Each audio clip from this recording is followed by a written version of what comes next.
And we are live. Nice. In yet? I suppose we should say something even though no one's in here yet, because this video again gets put on our Facebook page, and it'll be weird with us just sitting there silent. There. Now we got some people in here. Hi, guys. Hi, Owen. Hi, Gabriel.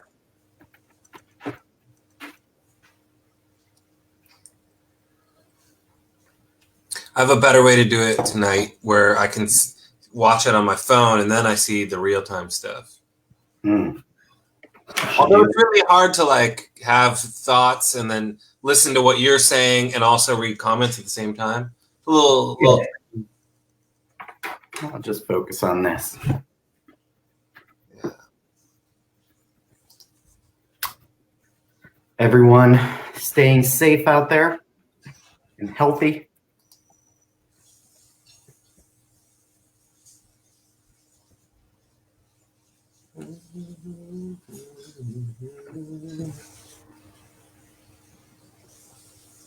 Do anything exciting today, Rob? I saw Mike and Marika, which was exciting. And I sold some stocks that I had just bought a couple weeks ago at a pretty good profit, and that was fun. Nice. Yeah. Anything happened with that stock you were telling us? Which one was it again? Blue Apron. Yeah, still kind of like waiting on that one. That one's annoying. And put an offer in on a house yesterday, which is pretty insane to do during Put the offer in? What's that? You put the offer in? Yeah. Yeah, we'll talk about that later. Yeah. Good luck.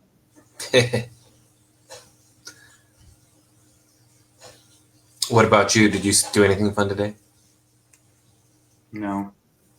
Nothing? Huh? What did you do? You had to have done something. I played on the computer a bit, worked a little bit on Ableton, watched TV, played a game called Moonshades on my phone. It's a dungeon crawler.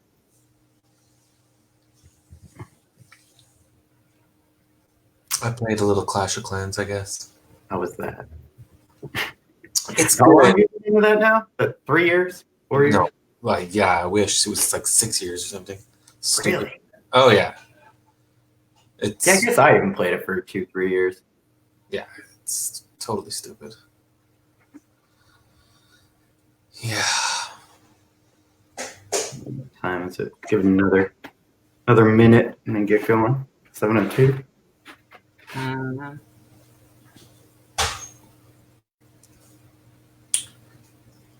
Mm-hmm. Ooh, somebody caught an Easter egg.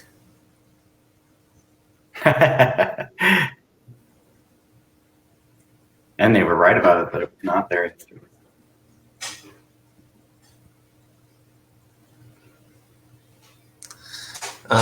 Yeah, should we just dive in? Go for it. Hello, everyone. Welcome to day 2 of our Tubbering album introspective. Today is what we consider our second studio album, and that is visual aids, Fermi Paradox. This was released in 2002, 2003, 2002, our 2002 release, which we discussed it a little bit yesterday, that Drake was done probably in 99. So it took us 3 years to kind of write this album. But since Drake didn't get released till 2001, it seemed like we only had a year in between albums. Mm. Yeah, that's interesting. I forgot about that timeline. So there's kind of a big gap, I guess, between us writing Drake and us writing Fermi. Yeah. And one of the first things I thought listening to it again, I listened to this I think once and a half today, and I haven't listened to it in over a decade. But I was thinking, so there's some songs on the album, like "Living with Renee's Head" and maybe another one that were written actually before Drake even. They were kind of old. And then Yeah. a lot of these, but most of them were post Drake.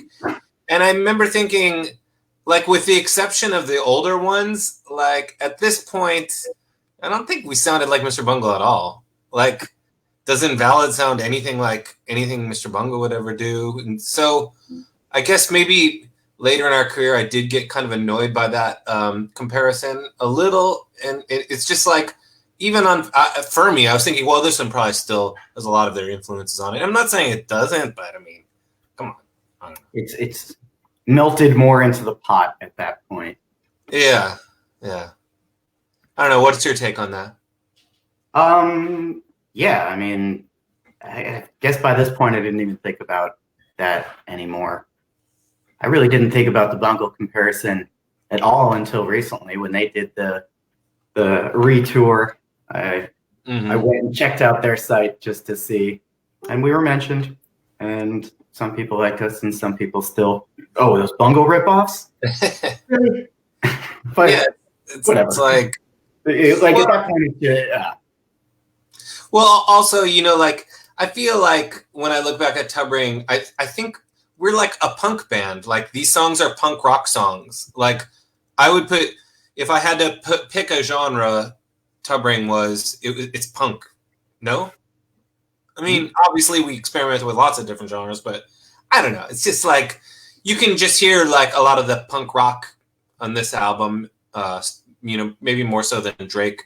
And then kind of going forward, I think a lot of our albums were very punk inspired, I guess. Yeah. And I listened to a lot of punk growing up. Yes, you did. More than me, probably. I was actually a little more metal probably when I was a little kid, but I grew to like punk more than metal. Some technical things about Fermi. It was produced at this studio, Gravity, which is a really cool recording studio in Chicago. This one, again, was recorded to tape, to 2-inch tape, but I think we mixed it in Pro Tools and on his analog board.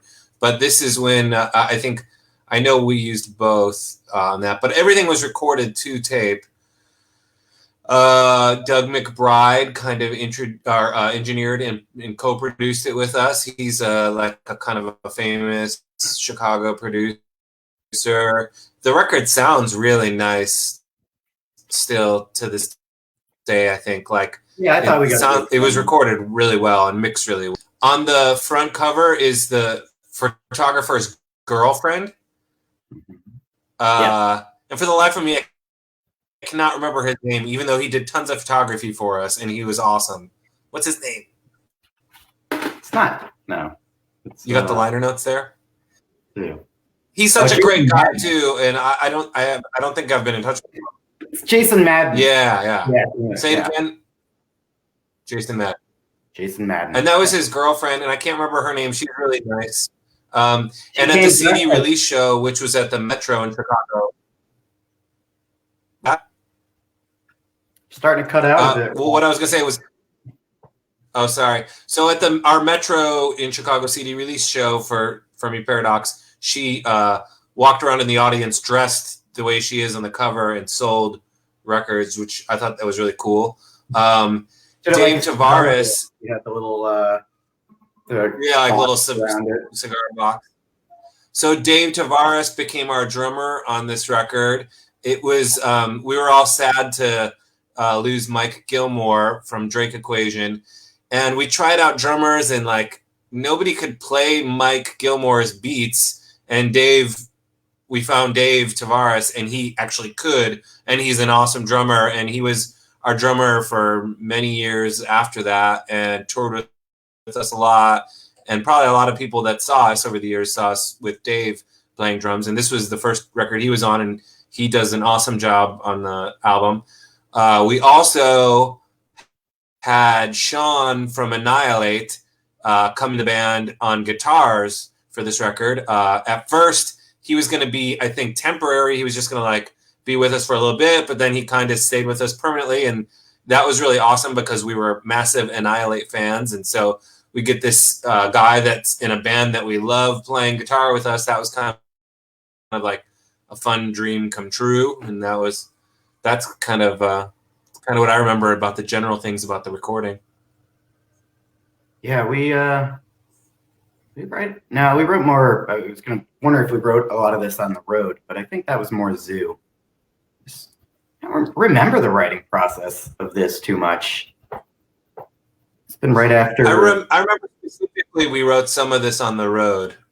Oh, I remember our practice space at the time. That's when we were still in the city on Clark area, right?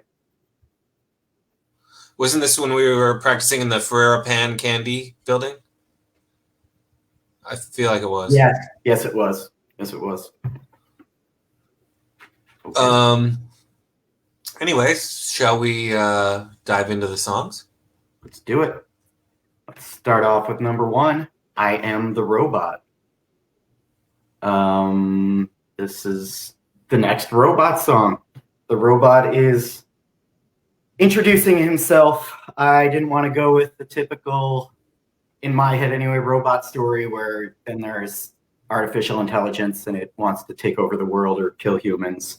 I wanted the robot to be excited that it knows its makers and try to work together with it. So it's more of a happy announcement that the robot thinks that the robot and humans can work together to better humanity.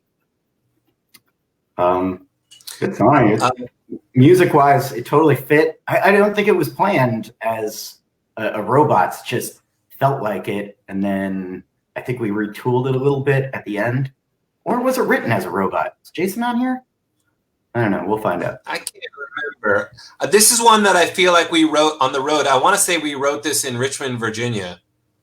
Really? I think so. I'm almost positive. Yeah. I was going to ask. I remember that Richmond practice session. Like, wasn't there a practice? I think in that when we practiced in Richmond, Virginia on the road, and we wrote I Am the Robot and one other song from the record. It might have been like Fallback or something, but we wrote 2 songs in Richmond, Virginia. Interesting. I was going to ask, so that one, I knew it was a quote before that, if you cut me, do I not bleed? But I had to look it up today. It's Shakespeare from The Merchant of Venice, right? Yeah. I didn't actually know it was The Merchant of Venice. I can't nod on that. I didn't know it was Shakespeare. But, it's the robot pleading its humanity. If you cut me, do I not bleed? Because I viewed the robot as maybe more android-esque in this. Yeah. And then there's like a Rene Descartes kind of quote in there that I think, therefore I am. Yes. And that comes in later on in this album, oddly enough. Rene Descartes. Does it? Yeah. Oh, right.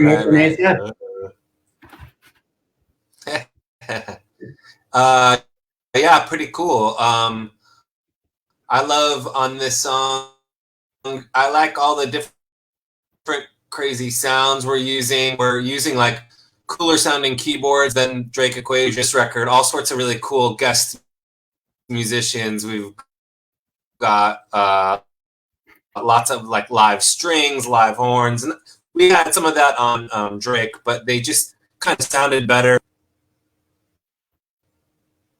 There's kind of a funny comment. Jeremy Barney. Props to Rob for streaming off a Razer flip phone to be true to the timing of the record. Let's see it. I could log off and try on again. No, I don't know. We'll see. If it gets worse, we can still hear you. You're not cutting out. All right. Shall we move on? Are you frozen? No. I hope not. Okay. Shall we move on? It looks. Yeah. Last night my connection was better. I could restart. I don't know if that's good or bad or how that'll work. Sure. Let me try it. You should entertain them for a second. Okay. Just remove you from the stream. Now it's just me. Hi, everyone. It's the Kevin Solo show while Rob tries to fix his stream. Already asked if everyone's staying safe and healthy. I didn't have anything prepared to solo entertain you all. I don't want to talk about tub ring. Let's talk about something else that's over here. I have my box of things. This is our Amped 3 snowboard game, Xbox 360 that we got a song on. That at the time I didn't have an Xbox 360 yet, so I bought one just so I could hear myself in a video game, and it was worth it. What else do I got around here? I'm repping Chicago in my Chicago cup. Talk about I guess I could read things here and be a front man. I liked the sunglasses and just leaning on the microphone, that kind of aura that I wouldn't have to talk if I didn't have to, which is odd because I'm very extroverted and I like talking, and as I think you've heard, I've been talking a lot, but I don't know, it's the persona. Tiger King, tell us about the actual Fermi Paradox. That's good. Okay, so the Fermi Paradox kind of just comes down to if other life is out there, why hasn't it contacted us by now? It seems something would happen. We'd be able to at least receive radio waves. So therefore, it's a more fatalist view that we haven't heard from them yet, and therefore they might not be out there. All right, here comes Rob, and he's looking better. Can we hear you? Uh-oh, I can't hear you. Can you guys hear Rob? Oh, that's his hand.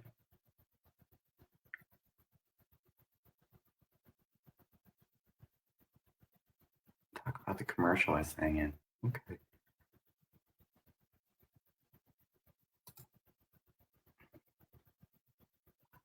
I guess that was a 1 second look. That was a 1 second that happened. He is frozen in. I don't know if you can see this. No, you just see black.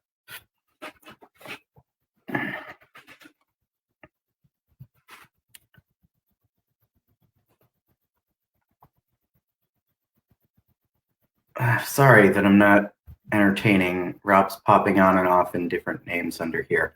All right, sorry. All right, let me look at this. I'll keep. Oh wait, is he back? Yes. All right. Can you hear you? All right. Yes, sorry about that. Although you're not synced. Now talk. Hey there. Everything's back to normal. If I keep lagging, I'll try it off my phone. Okay. Okay, cool. If I seem insane, sorry.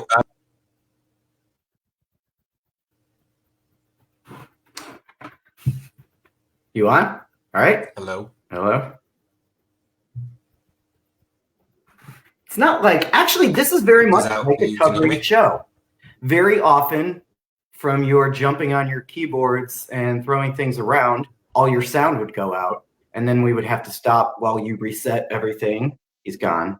So then we would have to stop while Rob reset everything, and I would have to, took about 2-3 minutes, try to entertain a crowd or do stand-up comedy for a bit. So I guess I should have experience with this. It's been a while. Can we just get Major Entertainer to join the live stream? Yeah, he's on here, isn't he, Mike? Oh, yes, I am dying here, Mike. Have you tried turning it off? We live, I'd say LA Kleiner needs better internet. We live not even a block away from each other. But we can't get fiber out here. That upsets me. I was talking about the internet a lot and the speeds. And I remember back, I think it was 96, I beta tested for Comcast broadband. It was still dial-up. Everyone had seen dial-up. And the first time I saw broadband, when you went to a website or a picture, it was just there. That was amazing. If you don't know what it was like, you used to even have to wait for websites to load slowly. So broadband was amazing. but that was 1996, and it's been well over 20 years. Wait, Rob's just saying me. Oh, oh, it says he's backstage. Oh, there, Rob's back. Anyway, Hey. long story short, it's been 25 years, and maybe internet speed has doubled, but there hasn't been a giant jump. There's fiber, but it's hard to find fiber anywhere. Internet needs to be better, faster. I don't know why that is. How am I doing? How am I sounding? How am I looking? You're looking and sounding good. We're getting a very close up of your face. There we go. Need a selfie stick. How's that? Yeah, perfect. Great. Got your elephant painting in the back. Yeah, that's true. An elephant drew that painting. That's like my good luck studio charm. Sorry about the hold up. So let's get going. We're on Invalid. Yes. Do you want to start? I'll start and then cut to you. Not going into it. You came in with that awesome first part lyrics too. I don't believe we could conceive, and it's just cool and added this awesome kind of marching feeling to it. I thought that was cool. So let's go back to you. What inspired that? I remember specifically that intro was inspired by One Is the Loneliest Number. Like starts out with that doo doo, one is the lonely, and like that was kind of like inspired me to start it. And then I think those lyrics, like I don't know, I was kind of like stream of consciousness, you know, kind of trying to sound Shakespearean, and the bakery full of lies was kind of like a little nod to the old Tub Ring song French Pastry. And yeah, I think the rest of the song, like once it kicks in, I was listening to tons of Radiohead at the time. In fact, during Fermi, I think my two favorite bands are Radiohead and Enon. And this song was like directly inspired by, I saw Radiohead do National Anthem on SNL, and I was like, oh man, I need to write something at that tempo with that kind of like head bobness to it. And it also has this kind of this band Enon, their song Conjugate the Verbs. It has kind of the feel of that song too. So I think it was like, for me, this song was an amalgamation between One Is the Loneliest Number, National Anthem by Radiohead, and Conjugate the Verbs. I've just oddly enough been listening to that song, Conjugate the Verbs by Enon. Great song. I think I remember you telling me that a bit with the Radiohead part, because I took over the lyrics after the heavy part kicked in, and I tried to make the melody somewhat, I mean, still Tub Ring, but a little Tom York inspired. I think I had the last line of the song. It's one of those reverse engineered again. How can you sleep at a time like this? How can I afford to stay awake? And I just went back where things were messed up, and the dreaming subconscious world was better. So that seemed to be the best solution. Yeah. You did great. It was a good like collaboration. Thing. Yeah, I think that was a good collaboration. That's a good way to put, like, for all of us, the band and everything. That was us firing pretty well, I thought. And, you know, obviously I think it was, you know, it turned out to be one of our more popular songs like that we ever did. And, you know, listening to it today, like it felt really good, you know, like for good reason, I think. I think it's a really cool song. And I remember one of the things that maybe messed my head up about this was, I don't know if you remember this, but Doug, the producer, put out like a sampler every quarter of the stuff he was recording, and he put this song on it, and he would send it to like record labels and stuff. I mean, I got literally a cold call from a guy from Interscope, and he had only heard this song, and it was like, oh my God, a major record label is calling me because he had heard this song on the sampler. And that was like pretty amazing, and that was kind of like insane. Obviously that didn't work out. Did not work out. We never. All right, moving on. Future was free. All right, why don't you take the beginning there, Rob? This was a cool, fun, like weird, high energy punk song, which is like what I like, and with Tub Ring, and I think it's just like we never stopped playing it live. It was always like a really fun one to play live. Um, I was trying to dissect some of your lyrics today. I was Don't. thinking it was kind of very relevant. Again, maybe like we talked about it yesterday. Kevin has a way of like predicting the future in his lyrics, and I feel like is this one? It feels like you're writing about like gaslighting and like rewriting the past in some ways. Yeah, actually, that's a good way to put it. Gaslighting, rewriting the past, but also um, there's something holding you back, and that's gone, and it's both scary and exciting at the same time. Could be a relationship or something that's over, where it's both frightening to the future, what it holds, and strangely exciting at the same time. That's cool. Tell us more. That's enough on that one. Yeah. Yeah. I don't have a lot of notes on that one either. I mean, it was a fun song to play live. It wasn't that deep or anything on my end, and you used to go crazy on that song. You like that a lot because you could get really high air during certain parts. That's true. There's a cool backwards guitar solo in that song, which I remember we played by him playing the song backwards on the tape, and then I just soloed on it, and or maybe Sean soloed on it. Sorry, Sean, if you were the one that played that one, but yeah, and it kind of sounds really cool in the track, and that's a fun little part. And I forgot about that. Yeah, reverse thing. Oh, okay. So then psychology is BS, not science. The next song, and that little like mellow lullaby kind of interesting song. This is all you. This is a Rob Kleiner composition. Did I write the music, like the keys and the lyrics on this? Yeah, I think you wrote all the lyrics. Did I write anything to it? I don't think so. I think it was all you. Yeah.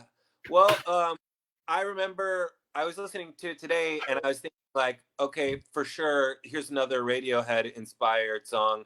You've got like the Wurlitzer that starts it off, which is the same way Kid A starts off with Everything in Its Right Place. Another Kid A like inspired track, and Kid A had just kind of come out around this time. And there's actually, I didn't even realize it. I mean, I did it when I wrote it, but I didn't realize it today. There's actually. Hi, Rob. Looked like I just cut out. You came back right away though. We hardly missed you. You can see me now? Yes. So there's a lyric in the song Kid A, you got ventriloquists. And that's for sure, like I stole that to put that in this song.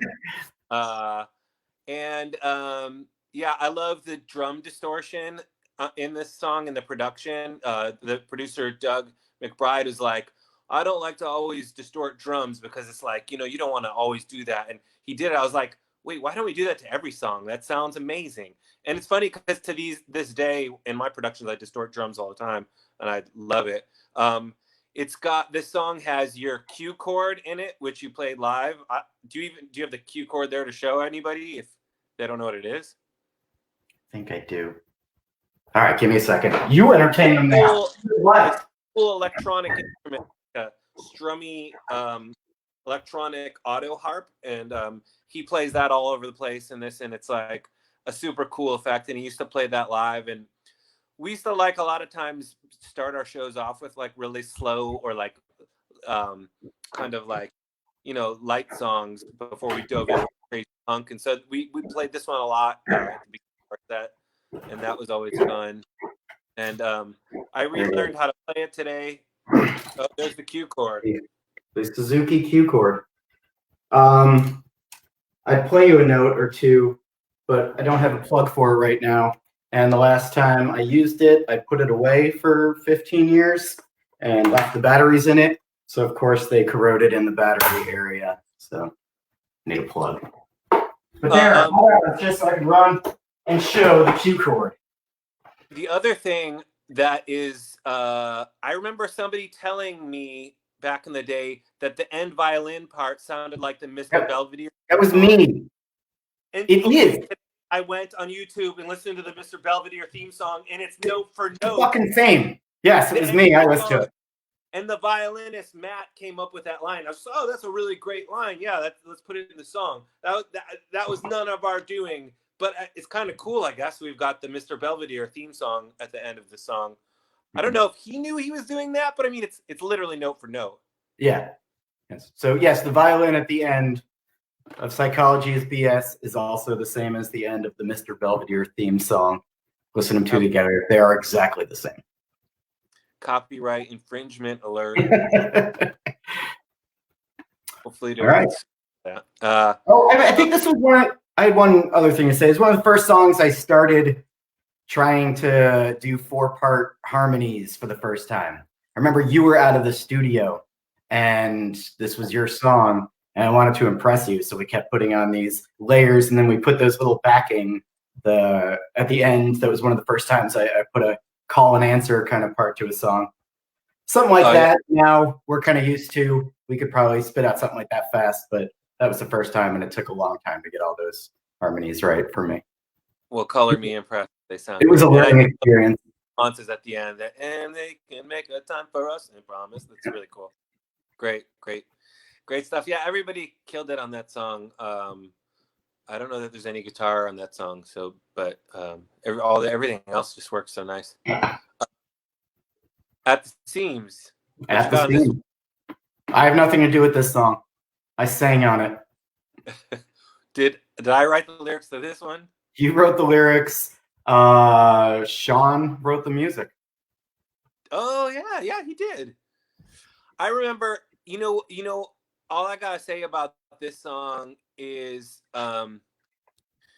you know, the lyrics, I don't know that they meant anything at all. Like, it was a stream of consciousness kind of thing. And I hate actually when artists say, oh, my song, these lyrics didn't mean anything. Like, one of my favorite David Bowie songs, the Beulah Brothers, he says in interviews that it didn't mean anything. But like, I kind of don't believe that's possible. Like, you're pulling from something and you're making some types of connection, and meaning is happening whether it's intentional or not. But I mean, I don't know what it's about really still. And I know when I was writing it, I didn't really know what I was writing. So whatever it means to anybody else, that's absolutely what it means.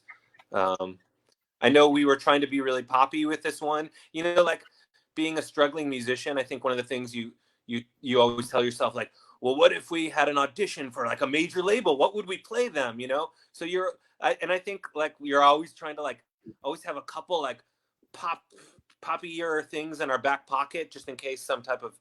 Is that fair to say? I don't know. Yeah, although we dropped it right away, which we always seem to do when we had something that was our poppy song, and then we get bored of it pretty fast. We did get bored of it pretty fast, and I'm bored of that song talking about it, and bored of it in real life. So moving on. Living with Renee's Head. Was that written? I think it was even written before No More Refills, making this the oldest song. Written before I was in the band. Yes. I actually wrote a little bit of the music for this, the keyboard part and the little techno part in the middle, which was very rare. Yeah, Jesus, what's more to be said about this song? We've been playing it over and over. We wrote it before Rob was even in the band. Yes. We wrote it before Rob was even in the band. That was our new kind of, let's be crazy and show a whole bunch of different styles in one song, which people like, but it's really ultimately not that cool to do when you just switch music for the sake of switching music. We stopped doing that pretty fast, but I think that's the holdout. Living with Renee's Head. Lyrically, I'm talking about Renee. I remember before I was. Yeah. Sorry. Oh yeah. Lyrically, I'm talking about Rene Descartes. I think, therefore I am, and that's a good overview. That's who Renee is. Renee, did a lot of people think it was about like an ex-girlfriend of yours or something? No, I mean, maybe. Nobody really talked to me about it. Nobody talked to me about this song. That's a great screen for you to get frozen on.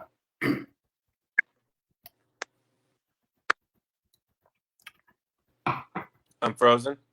You were, but you're not. What do you have to say?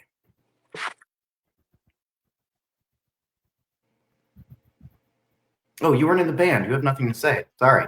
And now you're gone. It's back to me again. Rob's really having trouble. Wonder if he connected Wi-Fi on his same... Oh, whatever. We'll move on to the next song. It's going to be Fruit of Knowledge. I'll just start talking about the lyrics of Fruit of Knowledge until Rob comes back. Device is not detected. Here he is. Maybe. Fruit of Knowledge was just a quick thought that if, in the biblical sense, when Adam and Eve ate the apple, it gave them knowledge.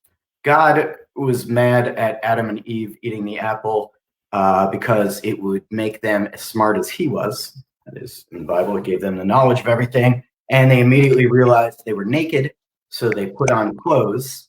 And this is a bad thing that happened in the world, supposedly, but I figured the whole fashion industry wouldn't exist if it wasn't for that initial eating of the forbidden fruit. And Rob's texting me saying he's backstage, but he is not. So that, musically, Fruit of Knowledge. I liked the line clothes on the animals. Didn't really necessarily mean that much, but we're the animals there, clothes on the animals is what I was going. And thought that sounded nice together. And Renee's comment. All right. Let's see. I talked about Fruit of Knowledge. I got that done. If you would like to talk about Fruit of Knowledge, then I was going to say one thing about it. Go. Am I okay? Yeah, you keep.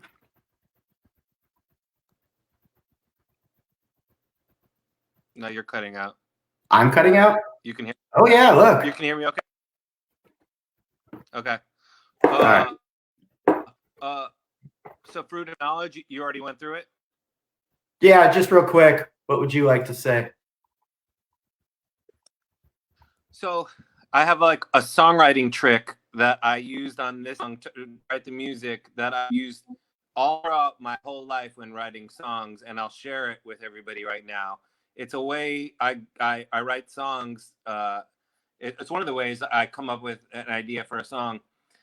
What I'll try to do is remember a song I like, but like her style, and try to play it. And it turns into like a game of telephone with yourself, because what comes out of you remembering how to play it or what it sounds is not what it actually was.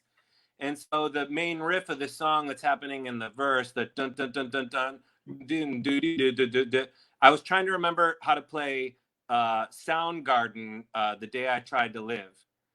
And if you listen to the song from Soundgarden, it's kind of like a slowed down version of what we're trying to do in the verse, but it sounds totally different because obviously I was playing it wrong when I was remembering that. I put the music on one.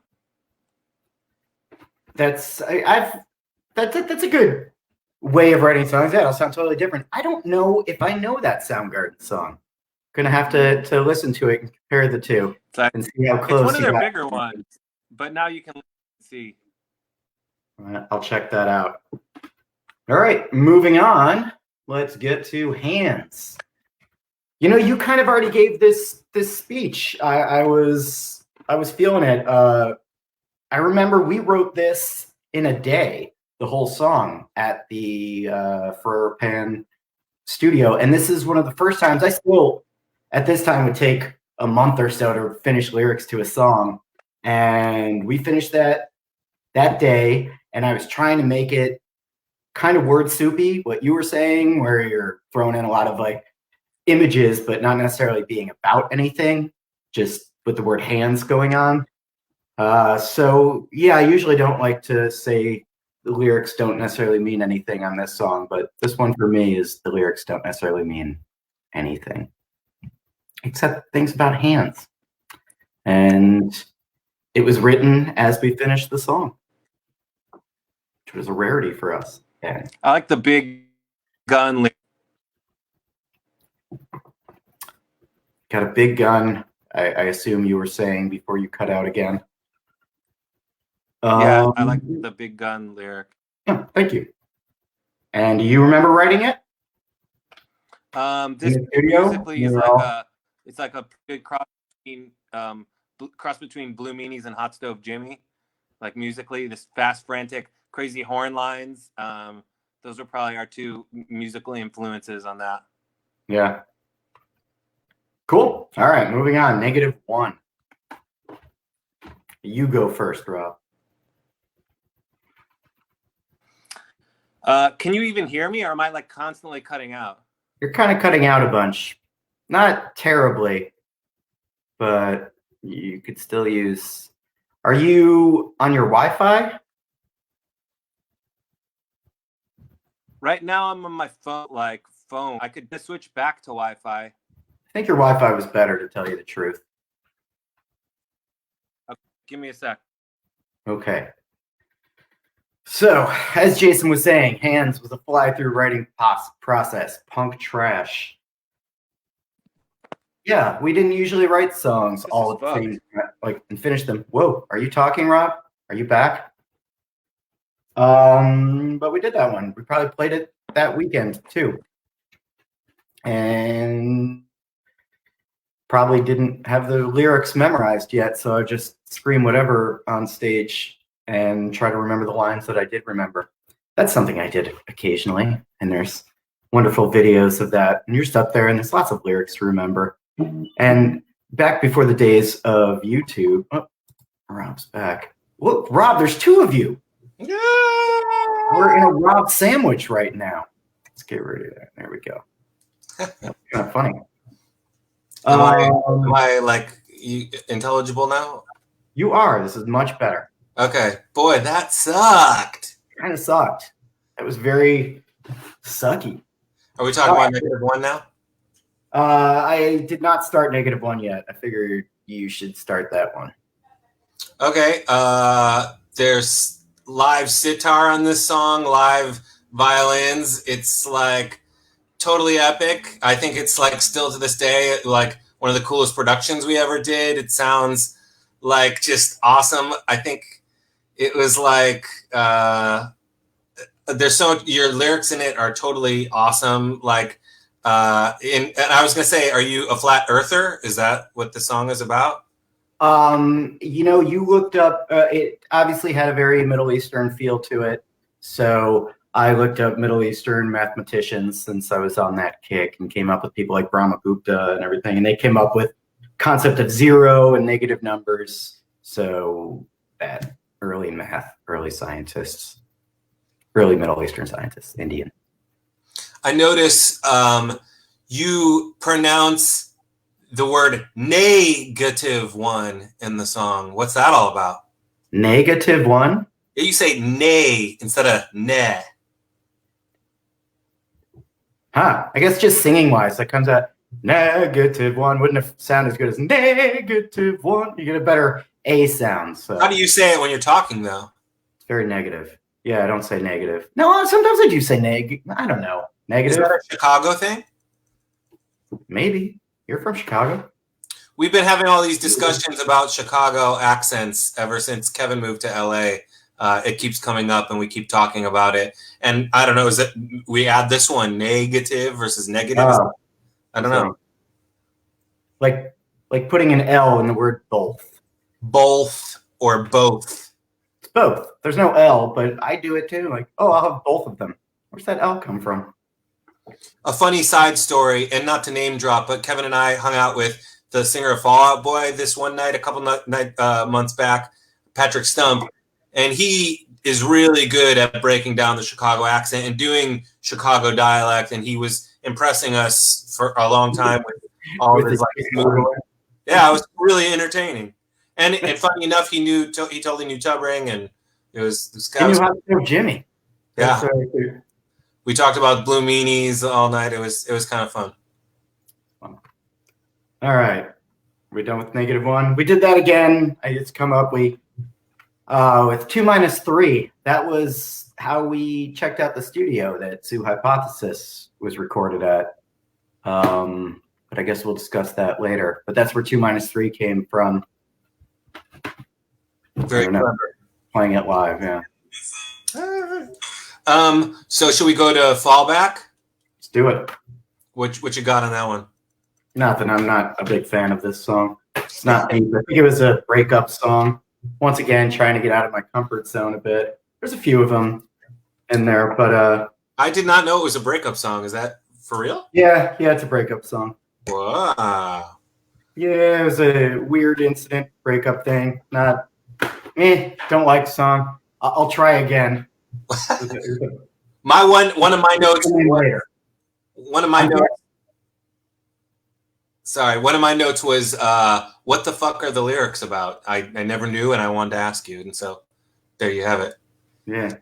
I figured out today that this song was 200 beats per minute, and we have my favorite thing about the song is actually the bongos in it, which was played by Todd from the band The Pimps or the Goodyear Pimps, depending on which name you went by, a band from Rockford that we played with. And he's playing like 16th notes on the bongo at 200 beats per minute, which is like inhuman. And the whole song is like this, like on the like, and he's doing it for these extended periods of time. And again, this was recorded to tape, right? So there was no Pro Tools making cheating on him playing that. He's literally playing bongos faster than any human being has ever played bongos on this song, and that's the coolest thing I can say about this song, probably. That's a cool thing to say about the song. Yeah. And I always think about this song whenever there's daylight savings time as well. That's the other thing. Yeah. Panic the Digital? Panic the Digital. Yeah. Panic. It's a good word. I think Panic at the Disco saw our old shirt because we had the Panic shirts and they stole their band name from us. I'm just going to say that because I had Panic the Digital out way before that. Yeah, that was long before Panic the Disco was out, actually, when we wrote that song. And I think I was thinking about it. Actually, I think Panic and Invalid were the two first songs we wrote for this album, I believe. Yeah, Panic was early. In fact, that might have even been Drake time or maybe right after Drake. Yeah, it was like right after Drake. And I brought this song up to Kevin actually like, I don't know, 6 months ago. And I was like, I don't know why I listened to it, but I listened to it maybe like 6 months ago. And that was my whole start into realizing Kevin had like, he had been able to see the future with his lyric writing back in those days, because like every lyric in the song is kind of like what has happened in reality. And it's very prophetic. And would you like to say more about your superpowers, please? Well, this is going on right now, I guess. Panic at the Digital definitely fits what we're currently going through. I told you the answer then. I thank you very much, but this has always been going on, like the crazy media making things more scary for whatever reasons. Not that I think it's fake news. I feel bad saying that, but definitely there are ways the media can frighten people. And like some of your lyrics are about like, is it like a self-fulfilling prophecy when they fuel the hysteria? Like it becomes true because they make it true. Yeah. Kind of in like an Orwellian 1984 sense. Was that an influence of the song? No, well, not as much. You mean like Big Brother looking over everything? No, but not the Big Brother aspect of 1984, but the aspect of the past is rewritten by those who control the present. Yeah. Yes. Gotcha. Because that's a big part of what I always kind of thought the song was about before it all came true, and now it's all just happening constantly. I think the drum beat of that song is amazing. And I remember Mike Gilmore wrote the drum beat, but then he left the band and Dave had to learn that drum beat. And that was like the hardest one for him to learn. And he was like, and it was like, well, bro, if you can get this one, you're in the band kind of thing. Was that your litmus test for when we're testing our drummers? And then he did it and it played on the record and it sounds brilliant, and like props to Dave. That beat is so like complex and fast and it's just Dave did an amazing job. Like I give a lot of props to Dave in general on this album. His drumming is phenomenal. Shall we move on? You have that annoying sound in it. I've heard people say that, which I think is the best part of the song. But yeah. It seemed fun to play too. I can't speak for you, but I slammed the keyboard on you during that part. Yeah, whenever you can just mash the keys, that's a fun song to play. That was kind of that one. Subsequent rating of Jack Valenti. Life and Times of Jack Valenti. Yeah. Go ahead. He was the head of the rating board. He actually wasn't a bad guy. He was against censorship, but the rating board actually helps that. But I was trying to be clever with the title that his biography would get a rating, and he created the rating board or was the head of it. It's more about the pearl clenchers, the worrying about everything and the children.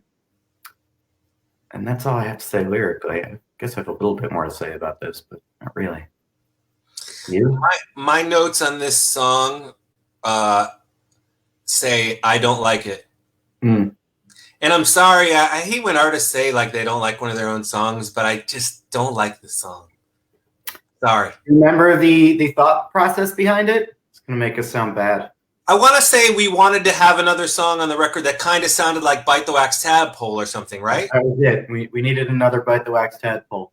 But how does this song sound like Bite the Wax Tadpole in any way? Oh, no. I think we failed on that. We failed, yeah. But that was the going into it. Let's write another Bite the Wax Tadpole.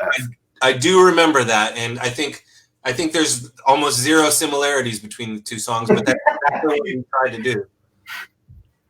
You tried to play Bite the Wax Tadpole from memory, and that's how it came out? Yes. We're trying to... Yeah, I don't know if you've got more to say. I don't have anything else to add to it. I'm just not... I don't. The song. The Way to Mars. Way to Mars. Yeah.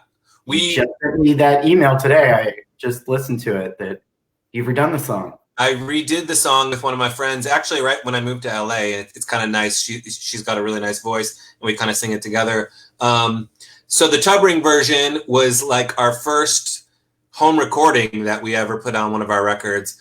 Kevin and I bought an 8-track, a digital 8-track Tascam, and we had that in our apartment. He generously let me keep it in my room. But he had always access to it, and we would kind of record some demos. We recorded a lot of the first Super 8-bit record on it. And so that one wasn't recorded in a studio. It was recorded in Hoffman Estates in mine and Kevin's apartment, every bit of it. I remember, and I think this turned out well, you were working at it in your room, and I was sleeping. It was like 3 a.m, and you came in and woke me up, and you're like, dude, sing this song. I just woke up. Or you woke me up, I'm going to sound bad. Like, no, it'll work for this song. So I do get a sleepy tone and sound to it because it was the middle of the night. You woke me up from sleeping. I don't remember that, but that's a very nice story. I like that. Yeah, you sound good on it. You have this kind of like gentleness to your voice in that song. It's very cool.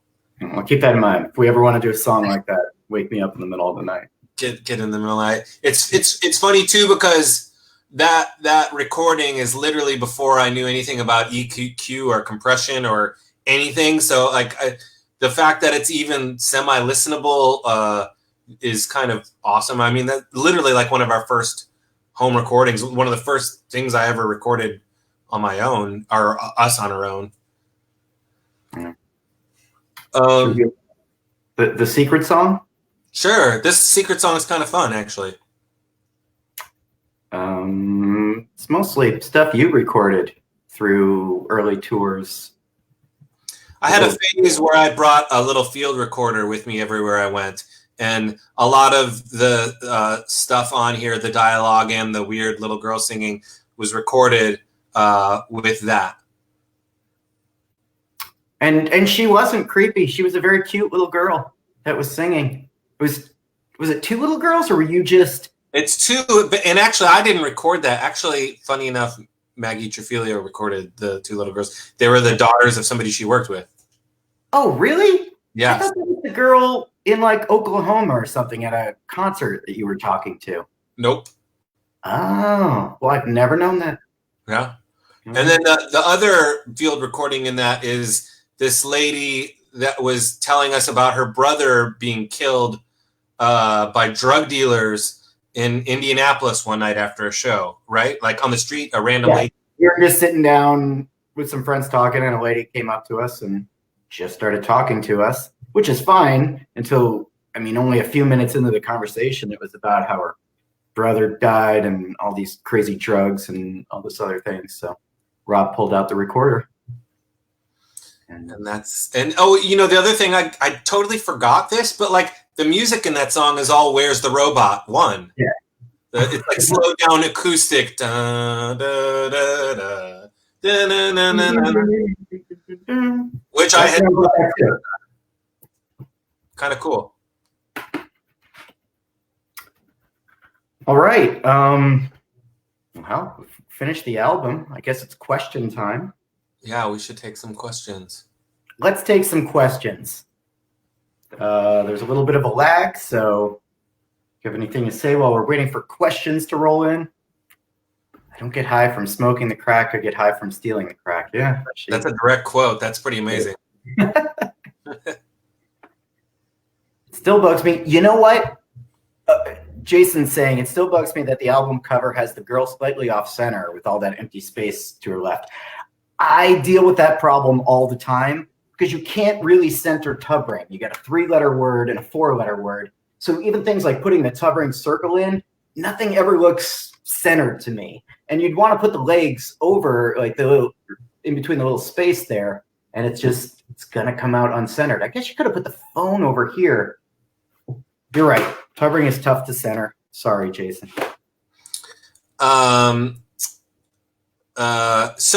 Just a reminder, we're trying to keep the questions that come in about the album Fermi Paradox, like not about if we're going to tour again or any nonsense like that. We probably only want to do this for like 10 minutes, and it should be about Fermi Paradox. I got a good answer for the tour thing, which perfect for us. They're now, that article, they're not saying that concerts might not be back up till the end of 2021. Not even 2020, but 2021. So are we going to tour soon? No one's going to tour soon. So there's the answer to that one. John asked, you ranked Drake last night, and I believe you ranked it number 4 of this your 4th favorite. What do you rank Fermi Paradox? So let me put an addendum if I'm going to jump into the ranking. I don't think we have any like train wrecks. So something's going to get number 6, and I don't want to seem like I'm down, like you're saying on your own things. And when I'm ranking, it has a lot to do. I'm going to be judging my performance. So if I say something like, I don't really like this, it's definitely not the other guys. So I don't know. All addendum said, Fermi Paradox, out of the 6 albums, will rank 5th. I was going to say I rank it 6th. Really? Yeah, sorry. And again, I don't like dogging on your own. But some of my favorite songs out of all of our catalog are on it. So I don't think it's like a disaster. If I were going to like enjoyment listen to the albums, this would probably be at the bottom. Why do we choose Future Was Free to play on MTV? We played this song live in the TRL room. Future Was Free off this album. Why do we choose that song? Like Bite the Wax Tadpole was too long.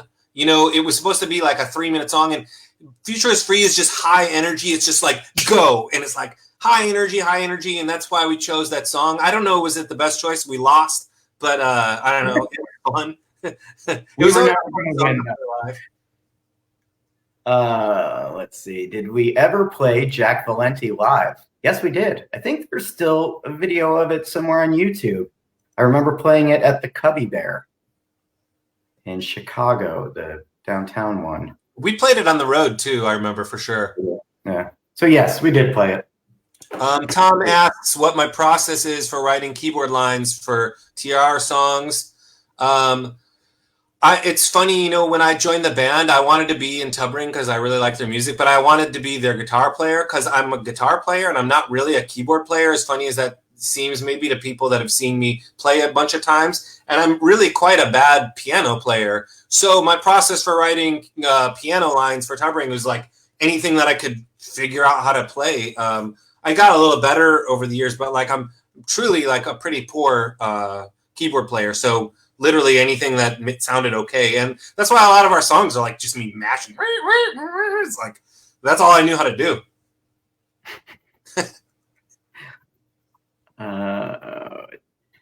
Amy, Kevin, on the live version of Hands, you swear on the third verse. Ink left on his fucking hands, I think I said, but not on the album. Is that how it was originally written? No. Live songs occasionally would eventually get a swear somewhere in there. It felt fun to sing it that way. That was just from being on the road. Were we listening to any Middle Eastern music that inspired Negative One? You know, probably Secret Chiefs 3 was like a big inspiration on Negative One. Were there any songs cut from Fermi Paradox that we used on later albums? That's a good question. I don't know. I'm sorry, what was the question again? I was reading a different question. Were there any songs cut from Fermi Paradox that were used on a later album? Yeah, this was Golden Calf. It was Okay. this album.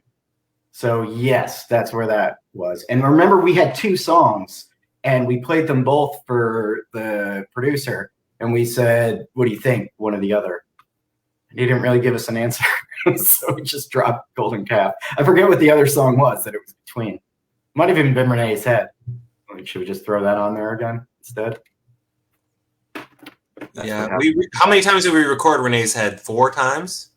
Yeah. The original Mike Fasano years. The original, I think we demoed it. I don't know. No, we did it again at Mouse's. Then there was a different version that we did for Invisible Records. And then this was the final nail in the coffin for that song. Did we find the second album any easier or smoother to run and record after the first? I don't know.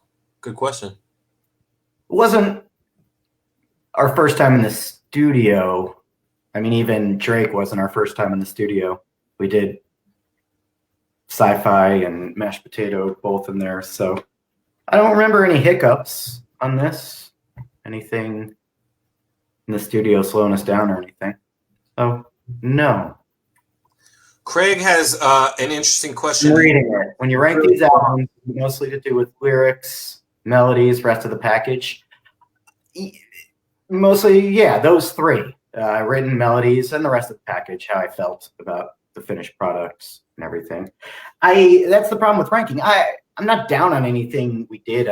What Rob said too. I don't think it's a bad album, even though I put it 5. There's some of my favorite songs that we did are on there. But taking in the whole package, a few songs that maybe I think shouldn't be on it, or some lyrics I felt failed, or songs I didn't like, that's how I rate it. Do I still not consider psychology a science? You know, it's funny. Like, I actually probably do now. It's one of those things, you know, I think at the time when I was writing those lyrics, it was like, I thought of psychology kind of like in that, like it's such a complex thing, the human mind, like why do people call it a science? There's really no way to map it. And I was also kind of trying to make lyrics about science because that was Kevin's thing and I wanted it to fit in and all that. But it's, you know, it's like one of those things like is drinking a disease? Like, you know, it's like, you know, like, yeah, there's an argument. There's impulses that you can't control, so you could call it a disease. And I get why it's a disease. But like when you're like a young punk rocker, maybe you think like, nah, it's not a disease, or no, it's not science. You know, you just like, you want to like kind of take the extreme view on it. And there's gray areas, I suppose, is the way I look at both of those things now. Whereas when I was younger, you know, things are more black and white and you want to like be definitive about your thoughts. That's a very diplomatic answer. Thanks. I'm thinking about running for office. Were any psychedelics involved in writing this? Asks Chloe. No, we didn't. We weren't drug people. You saw, I think you've seen Rob's first time taking any drug on our video. Yeah, no drugs. Why are the songs on Fermi a little softer or more mellow than Drake? I guess there's a few more mellow thing, like -1 and Psychology is kind of both, and Way to Mars, and on Drake there's really only like Numbers and at the end. I think it was just because like it has to do with we like all sorts of stuff and we always have, and so it was just kind of incorporating more different stuff into our music that we hadn't before. So it was kind of a challenge, like what do we do next, throughout our career? How can we do something that we haven't done before? And that's, I think, where that came from. Oh, what do I got here? Sorry, I was listening to you and not looking at the next question. Rob, you said in the past you liked the demo of Panic the Digital more than the album version. Do you still feel that way? I haven't heard the demo in like 12, 15 years, and I only heard Panic, the recorded one on Fermi today for the first time. And well, I guess I did a little bit ago, but I don't know. I don't remember what the demo sounds like. Maybe. I pronounced a word wrong in the demo, so I was really happy that we recorded it. I think a few mispronunciations have actually made it all the way through to recording. And like what? What was it? What was the word on Panic the Digital? You can listen to it. Oh. World runs no philosophy. Yeah. Mediocrity. I said mediocrity on the demo. So, and did I get? Oh, I did. There's another on this album. Invalid. This bugs me to this day. Anecdote. I say weird. I say like anecdote, but antidote. It's like a mix of the word anecdote and antidote. And that I hear it, it's so loud in my ear, it bugs me. But I think I say that weirdly and wrong. That's sorry. I didn't catch that at all. I'm gonna listen. Was there ever talk of getting Trey to produce again? I don't think so. Not that we didn't like working with Trey. It was just, nope. Yeah. Move on, do something different. Yeah. All right. We've gone our hour. Okay. Was it cheaper to record Fermi since Trey wasn't hired? I don't remember. I think they were probably comparable. They were both expensive. It was a tiny bit cheaper, if I remember, but only not like what we paid Trey cheaper. I think all of our albums we ended up being cheaper and cheaper as just time went on, and you didn't have to spend as much money. What are the high points of this time frame of Tubbring? There's a whole thing of, actually, we maybe forgot to talk about, we had gotten signed to a Japanese record label during this time, and they actually put out Fermi Paradox. They put out Drake Equation also, but they put out Fermi Paradox, and I think right before Fermi Paradox came out, right before, they flew us to Japan, and we toured Japan, and that's definitely a highlight of this time, in my opinion. Yeah, we were touring. I think this is pretty heavy touring. It's the beginning of when this album came out that we were on the road all the time. And we went out on the road for Fermi, and that's when we, I think, first hooked up with Mindless Self-Indulgence. And we had started writing Zoo Hypothesis, and we were playing a set of almost 50% Zoo Hypothesis songs, but it wasn't out yet. So kind of sucked afterwards when you got to sell your CD at merch tables, which I guess isn't a thing anymore, but have a last album. It's like, yeah, a lot of the songs you heard tonight, though, aren't recorded yet. I remember that well. But we got to work pretty fast on Zoo. Wrote a lot of it while we were touring for Fermi. Yeah. Any other good questions on here, or? I didn't see. I think I'm caught up on my questions. There's probably older ones. Last night I tried to go on afterwards, and any questions we missed, I tried to give quick answers to, which maybe me and Kevin will try to do again. And I also see Jason always adding, Jason Fields, the bass player from Tubbring. And thank you, Jason, for helping us out and catching lots of those things. That's very appreciated, and lots of good insight from Jason in the comments as well. Cool. Well, thanks a lot for coming again. Once again, stay safe and healthy. We'll see you Thursday, actually. go through a little. We're going to skip tomorrow to Thursday. That was based on kind of nothing. I just thought a day off in between there might be interesting. Kevin and I are in a movie club where we have to watch movies every week and then discuss them on Friday nights. So tomorrow night, I'm going to watch the movies for this week. There's 2. And that's our only night off this week to watch the movies. Although Kevin stays up. Kevin's like a night owl, so he can watch them at any time. But I go to bed insanely early, so tomorrow night is the only night I could have watched our movies. And so, so movie clubs, like a book club. You should all do that. Mm-hmm. All right. Well, thanks, everybody. And we'll see you on Thursday night to discuss zoo hypothesis. Thanks a lot, guys. Bye. Bye.